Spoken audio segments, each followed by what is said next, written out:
93 everybody, Granny here, and I'd like to talk a little bit about religion today. Now it's important to realize that when the spiritual content of a religion is removed from the actual practice, it sort of dies and becomes a superstition. And here, when I say spiritual content, I mean an esoteric interpretation of the scriptures and practices and traditions of that religion that takes place in such a way that allows for a vital and dynamic engagement, producing insight and knowledge. When you don't have that anymore, what you're left with is a dead shell. Something that doesn't actually have anything to do with the substance of the religion itself, but still is cloaked in the same trappings and uses the same symbols, often to a completely contrary end than what you'd find if you looked at the scriptures and real traditions. These are the only kind of religions that secular society is interested in because they're easy to dismiss and we don't have to take them seriously. Secular society might mock Pat Robertson and Jerry Falwell, to use two popular examples, but it needs them. They make religion, and Christianity in particular, easy to discredit. Because they claim to represent the Bible, in spite of the fact that their words and actions are totally contrary to the fundamental message, they become a weapon against the Bible that secular society can use to pretty much make it look stupid, xenophobic, and intolerant. Which is an accurate characterization of Pat Robertson and Jerry Falwell, but not so much of Christianity. Secular society rejoices when petty bigots cloak themselves in the trappings of religion because this confirms our basic prejudices. The truth is that calling these guys Christians is like calling Justin Bieber's autobiography literature. People with sophisticated, nuanced ideas about religion rarely get much airtime in this society, partly because their ideas are threatening to secular culture, and partly because they require, thought to process and understand. And you have to read books to, know what they're talking about. So, yeah. The study of religion in secular society is an anthropology of corpses. We're either willing to look at it with academic detachment or dismiss it as superstitious nonsense, but we're never willing to engage the actual substance of the texts and the spiritual ideas that are being presented. In this way, secular society does treat all religions equally, in that it reduces them all to something completely trivial and meaningless, except in as much as they might make us happy. This is pretty much the highest goal that secular society is willing to allow religion to reach for, although it's not really the goal of any religion or serious religious person. But as long as it makes us happy, they don't care what we believe. A big part of the problem is that the idea of religious difference itself is seen as inherently threatening and a source of conflict.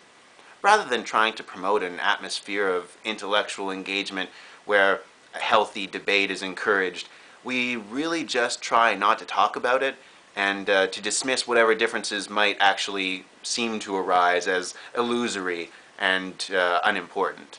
This kind of myopic reductionism is often presented as an enlightened point of view because it tries to protect everybody's feelings. We all know that if someone isn't nice or kind to everybody, they couldn't possibly be enlightened or have anything important to teach us, right? What this leads to is the very popular statement that all religions are basically saying the same thing. This is completely absurd. First of all, the person who's talking has never actually studied all religions to the extent at which they would be able to make a judgment like that about all religions. But even if you just look at two religions, you're going to find similarities, sure, but they're not the same. Not if you look at them in any depth whatsoever. Every chemical reaction is a process involving the transformation of one set of substances to another set of substances. That does not mean that every chemical reaction is the same. Really, this is just a way of saying, all religions seem the same to me because I'm equally fucking ignorant of all of them. This ignorance is a good protection against having to think about complicated ideas or risk having your feelings hurt when the things you believe turn out to be wrong or stupid or have nothing to do with the things that you thought they had to do with. Secular society does hold one thing sacred about religion, and that's our opinions. Which means, however uneducated, ignorant, illiterate, obnoxious, myopic, or stupid our religious opinion happens to be, everyone is expected to take that opinion seriously and treat it with respect, even when it's fucking retarded. When I was doing religious studies in university, we had a class on death and dying. And for one part of the class, we were asked to tell everyone what we thought would happen to us after we died. I remember it very well.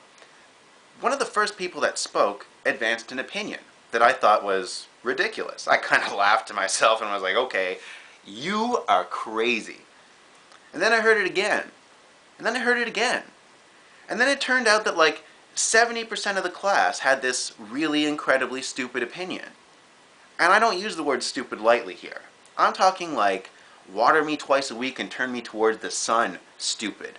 Like, I need written instructions to dress myself, stupid. Like, watch me carefully because I could fuck up a bowl of cereal, stupid. What was this opinion? These people believed that whatever happened after you died was what you thought was going to happen. Isn't that great? That's like the only thing in reality that has ever worked like that for anybody. Death is just a matter of opinion. Death is just like a choose-your-own-adventure where you never have to be wrong or feel bad. Great! Now that is blind faith. I don't claim to know what's going to happen to me after I die. I do have an opinion. I consider it to be an informed opinion. But I really don't think that opinion is going to have any bearing whatsoever on what actually does happen. Without the existence of real difference, any depth of understanding is impossible. If you don't recognize any differences between these things, then it becomes impossible to distinguish one religion from another. And then we have thousands of years of philosophy, insight, study, tradition, and esoteric understanding leading to spiritual experiences. All that just becomes completely meaningless as soon as we say all religions are the same. What I'm basically getting at is that this engagement of religion is completely nihilistic. It denies the possibility that different perspectives on religion might have different truths to reveal or different lessons to teach. The idea of religious truth is very threatening to secular culture because if there is religious truth, then everyone's opinion isn't valid. And if there is religious truth, then some people are going to have to be right and some people are going to have to be wrong. That's very scary to a lot of people. What helps keep it scary are the aforementioned petty bigots. Our culture likes to focus on demonstrably insane people who claim to have religious truth, because when those people start talking, it makes it a whole lot easier to deny the possibility that such a truth could ever exist. Oh, we love our fanatics. They make it really easy not to take these books seriously or these traditions seriously. But at the end of the day, it's just an illusion. Denying the possibility of religious truth based on the words of Jerry Falwell is like denying the possibility of fine filmmaking based on Speed 2. Now, I have my own ideas about religious truth. I wouldn't call them answers, I'd call them ideas. But it's not really important to me to put those out there. What's really more important to me is that people take this as a serious question and think about it and ask it of themselves.